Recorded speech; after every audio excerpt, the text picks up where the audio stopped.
একটা ছোট দ্বীপে একদল পিঁপড়া বাস করত।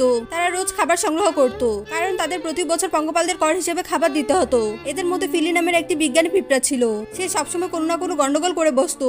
এরকমই একবার তার ভুলের কারণে পুরো বছরে জমানো খাবার সব নষ্ট হয়ে যায়। আর পঙ্গপাল রাজা তখন খাবার না পেয়ে প্রচন্ড রেগে যায় এবং সে পরের বার একসাথে দ্বিগুণ খাবার দাবি করে। নিজের ভুল শুধরাতে ফিলি তখন দ্বীপের বাইরে যায় সাহায্যের জন্য শক্তিশালী কাউকে খুঁজে আনতে, কিন্তু সে ভুলবশত একদল সার্কাস অভিনেতাদের বীর যোদ্ধা ভেবে তাদের দ্বীপে নিয়ে আসে এবং বাকিরাও তাদের যোদ্ধা ভেবে বীরের মতো অভ্যর্থনা জানায়।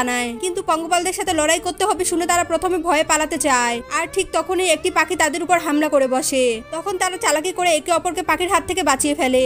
আর তাদের এমন বীরত্ব দেখে পিঁপড়ারা তাদের সত্যি এবার যোদ্ধা মনে করে, আর তারাও এবার থেকে যাওয়ার সিদ্ধান্ত নেয়। তখন ফিলির মাথায় একটি বুদ্ধি চলে আসে। সে বলে, আমরা একটা বিশাল আকারের নকল পাখি বানাবো, যা দিয়ে আমরা পঙ্গপালদের ভয় দেখালে তারা পালিয়ে যাবে। তখন তারা সবাই মিলে একটি বিশাল আকারের নকল পাখি তৈরি করে ফেলে।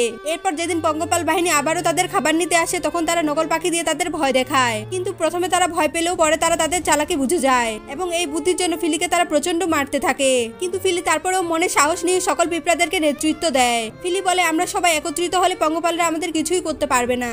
ফিলির কথায় তখন সবাই মনে সাহস ফিরে পায় এবং সবাই তখন একজোট হয়ে পঙ্গপালদের উপর আক্রমণ চালায়। ভয় পেয়ে তখন পঙ্গপালরা সবাই পালিয়ে যায়। ভিডিওটি ভালো লাগলে প্লিজ সাবস্ক্রাইব।